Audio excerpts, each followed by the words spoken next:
Saudaraku sekalian yang kekasih, kita percaya karena memang demikian bahwa Allah itu pribadi. Pribadi yang hidup, pribadi yang nyata. Ia bukan sekedar kekuatan yang dahsyat, bukan sekedar tenaga aktif yang super power, tetapi dia juga adalah pribadi. Sekali lagi, dia bukan hanya tenaga yang dahsyat, bukan sekedar tenaga aktif yang super power, tetapi dia juga adalah pribadi. Tentu pribadi yang maha bijaksana, maha cerdas, maha baik, sempurna dalam kekudusan, keadilan. Ya tentu Allah juga adalah Allah yang maha kuasa. Dan satu-satunya Allah adalah Elohim Yahweh, Allah Israel. Itu yang kita percaya. Satu-satunya Allah yang benar. Dan Tuhan Yesus yang adalah Putra Tunggal yang diutus untuk menjadi juru selamat kita. Nah, karena Allah adalah pribadi, maka kita harus sungguh-sungguh memperlakukan Allah sebagai pribadi. Yang pertama, kita harus menjaga perasaan Allah. Itu yang pertama. Kita harus menjaga perasaan Allah. Ya, kita telah pernah melewati tahun-tahun di mana kita tidak menjaga perasaan Allah. Karena kita hanya mau memuaskan, menyenangkan perasaan kita sendiri. Memuaskan perasaan kita sendiri. Dan hal itu pasti melukai hati Allah, Bapa kita.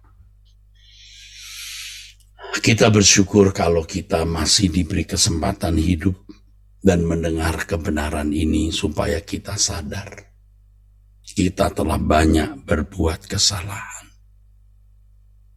Kita telah banyak melakukan hal yang melukai, mendukakan hati Bapa di surga. Ya, kita sudah banyak melakukan hal yang melukai hati Bapa kita di surga.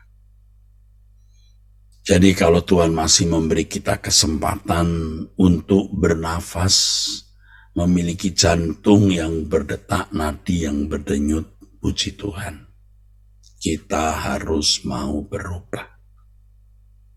Hari ini hari Sabtu, saudaraku, ya, 9 Oktober 2021, kita mau belajar untuk hidup, menjaga perasaan Allah, ya, dengan hidup sesuai dengan kehendak Allah. Kita harus terus menggumuli apakah yang kita pikirkan, kita ucapkan, kita lakukan sungguh-sungguh itu sesuai dengan pikiran dan perasaan Allah. Ya, setiap gerak pikiran, perasaan kita, setiap kata yang kita ucapkan, setiap tulisan di SMS, di gadget kita, di Instagram, di YouTube, dan lain sebagainya. Apakah itu berkenan atau tidak? Dan setiap langkah perbuatan kita. Ya, yuk kita menjaga perasaan Allah, saudaraku. Ini yang benar-benar penting dalam hidup ini, saudaraku. Benar-benar penting dalam hidup ini, saudara. Ya. Yang kedua, kalau Allah adalah Allah yang berpribadi, saudaraku, Allah memiliki rencana-rencana di dalam kehidupan kita.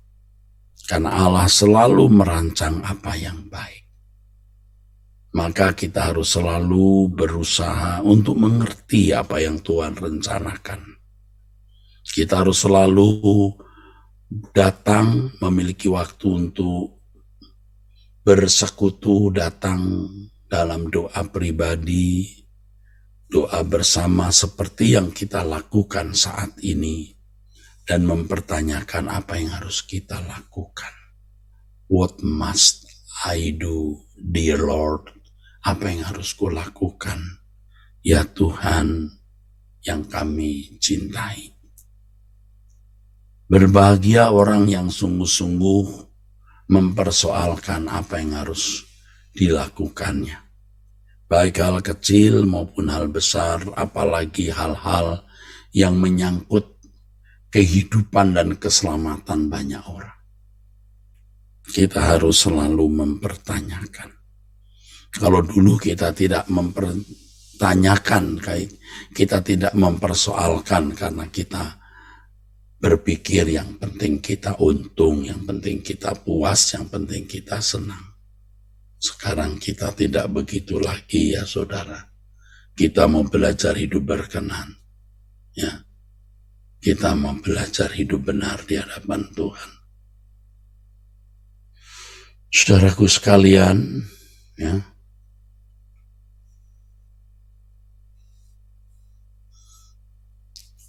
yang berikut, kalau Allah itu Allah yang berpribadi, saudaraku, kita harus sungguh-sungguh mempercayai Dia. Ya, kita mempercayai Dia. Ya, bukan hanya mempercayai kekuatan Allah yang tidak terbatas, tapi juga pribadinya. Allah itu sangat baik dan tidak boleh kita ragukan, dan memang Allah tidak boleh diragukan. Allah itu sangat baik. Dengan cara apa kita mempercayai Allah yang baik, yang berpribadi ini? Dengan sikap kita. Menghadapi segala keadaan kita harus benar-benar tenang, benar-benar teduh. Kecuali kita berbuat salah. Ya, berbuat salah pun kita harus minta ampun. Ya, kita mohon maaf atas kesalahan yang kita lakukan. Setelah itu kita menyerahkan hidup kita di dalam tangan Tuhan.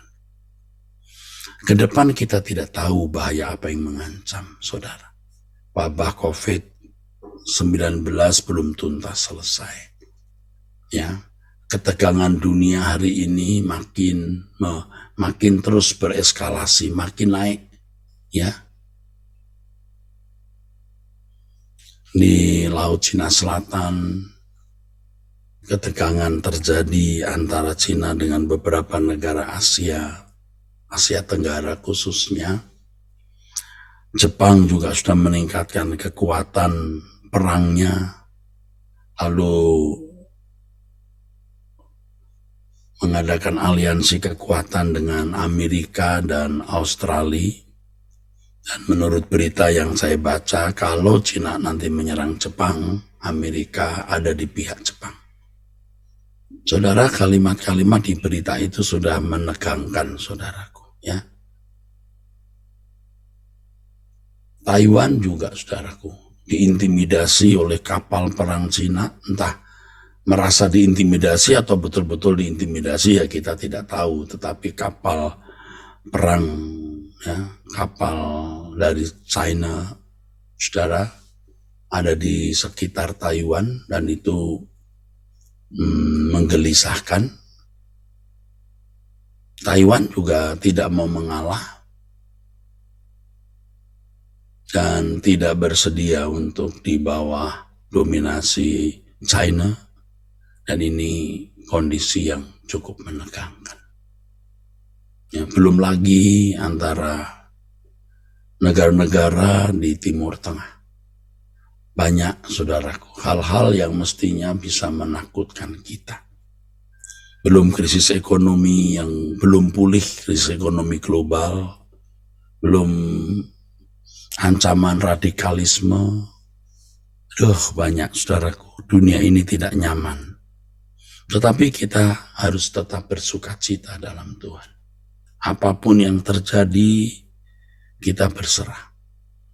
Seperti lagu yang baru-baru ini saya gubah, kalaupun aku jatuh hancur, aku hancur di genggammu Tuhan. Ya, kita hanya bisa berlindung kepada Tuhan. Ya, kita lihat anak-anak kita yang masih kecil, cucu-cucu, bagi yang sudah punya cucu, waduh, melihat hari esok mengerikan, saudara. Mengerikan. Kita tidak tahu apa yang akan terjadi di pemilu presiden dan pemilu legislatif beberapa tahun ke depan ini. Wah, kita tidak tahu. Belum lagi aktifnya gunung-gunung berapi di dunia.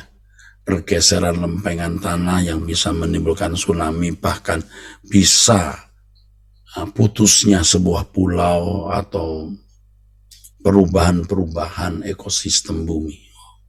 Tapi kita tetap bersukacita di dalam Tuhan karena Allah itu baik. Kita tetap di dalam lindungan tangan Tuhan. Kalau kita percaya Allah adalah Allah yang berpribadi, maka kita juga memperhatikan, saudaraku, apa yang Allah inginkan dari hidup kita. Ya. Dan tentu yang paling diinginkan oleh Allah adalah hati kita. Makanya tadi saya mengajak saudara berulang-ulang menyanyi, "Kulabuhkan rinduku di peluk hatimu." Sebenarnya di sini saya ingin menyampaikan satu hal, tapi panjang lebar nanti. Bagaimana kita menjadi kekasih Yahweh, kekasih Elohim Yahweh, kekasih Bapa di surga. Ya, betapa indahnya menjadi kekasih Tuhan itu. Yuk kita menjadi kekasih Tuhan ya saudara. Ya, tentu harus hidup bersih, tidak terikat dengan dunia ini. Hati kita melekat dengan Tuhan ya. Selalu untukmu, selalu untukmu. Kita akhiri dengan pujian ini saudara. Selalu untukmu, selalu untukmu, Tuhan dan Rajaku. Semua yang ku perbuat, baik siang dan malam, selalu untukmu. Segenap hidupku adalah milikmu Bapa, untuk kemuliaan-Mu.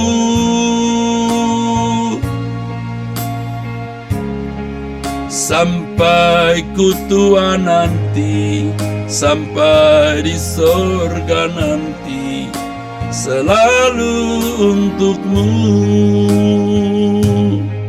Saudara, khusus kepada peserta Ekumene Bible Course, kita akan ketemu jam 10 melalui webinar.